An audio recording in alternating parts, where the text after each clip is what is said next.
Alors, les clés dans mes poches, je les mets dans le dos, je les mélange un peu, je croise les mains. Allez, qui choisit quoi? Allez, du côté des outils. Bah l'autre. Celle-ci. Ah bah tu choisis l'autre alors. Bah du coup. On remarque qu'on n'a pas trop le choix. Hein. Non. Alors, tiens, Oui, super. donc toi t'as gagné la 205, qui n'a pas de clé. Et toi, t'as la Super 5 qui a des clés. Je suis pas sûr que ça soit un avantage. Vous avez 6 heures aujourd'hui. Les outils, les boîtes à outils, vous avez les servantes, vous avez tout à votre disposition. Bon, eh ben, Ok. écoute, courage. Hein. Étape primordiale en ce premier jour, le diagnostic qui va conditionner le planning de la semaine. Un mauvais diag et l'aventure peut tourner au cauchemar. Pierrick, qui espérait obtenir la Peugeot, hérite finalement de la Super 5. On va déjà faire un diagnostic esthétique. Donc il nous faut un optique avant, passager, un capot. Il nous faudra un pare-brise, les deux rétros.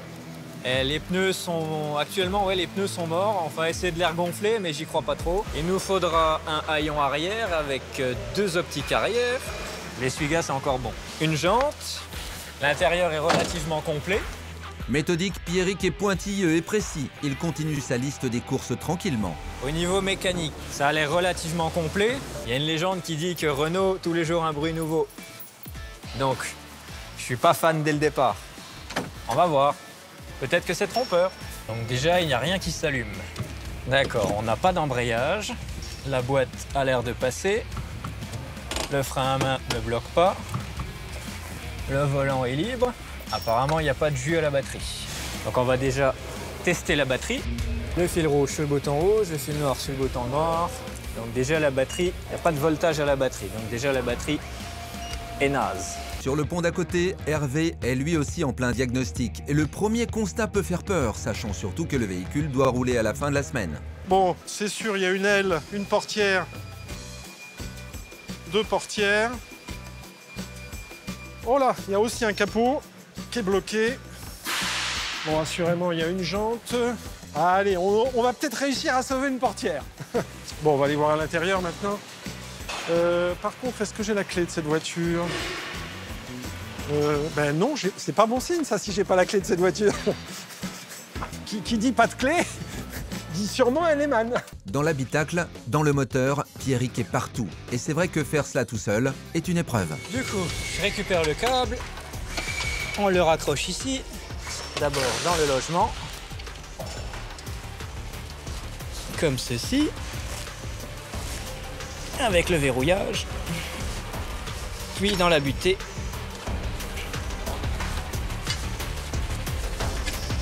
Comme ceci. Pont d'à côté, c'est pas la même musique. Hervé se disperse et prend tous les problèmes en même temps au lieu de les résoudre un par un. S'il a fini par caler sa distribution, il faudrait démarrer. Mais n'oublions pas que pour démarrer, il faut une clé, qu'il n'a pas. Ok, bon là on en est au point que la distribution est remontée. Maintenant il faut tester un démarrage. Le problème c'est que sans Nico, il faudrait que j'appelle Nico. Au grand mot, les gros moyens, le booster remplacera la batterie. Et Nicolas s'attaque au Neyman, mais il avait prévenu, il n'a jamais volé de voiture. Et casser un Neyman au marteau et au tournevis n'est pas si simple. Bah, c'est costaud quand même. Hein. Alors Peugeot, la voiture à vivre mais pas à voler. Notre expert se démène, il tape, il force, il finit par tout exploser et au miracle, la lumière jaillit. Ah, on a du contact. Elle est pas belle la vie. Ok. Donc il y a un peu de batterie quand même.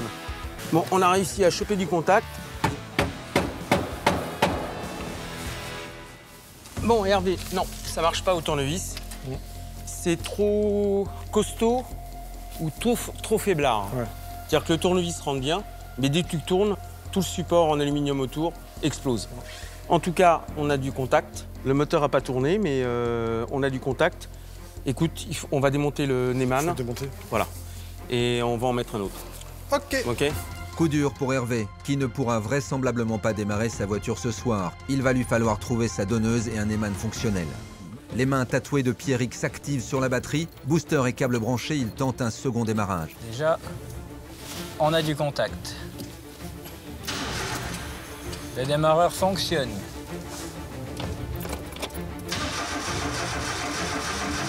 Le contact est là, le démarreur fonctionne, bonne nouvelle. Démarrer son moteur serait pour notre as de la mécanique non seulement un soulagement, mais surtout une belle victoire en ce premier jour. Mais pour l'instant, le moteur ne craque pas.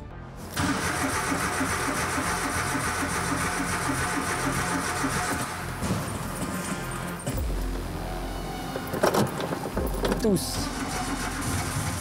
Puis un autre tour de clé. Le moteur tousse mais ne vient pas. C'est pas perdu, mais ça ne part pas. Presque.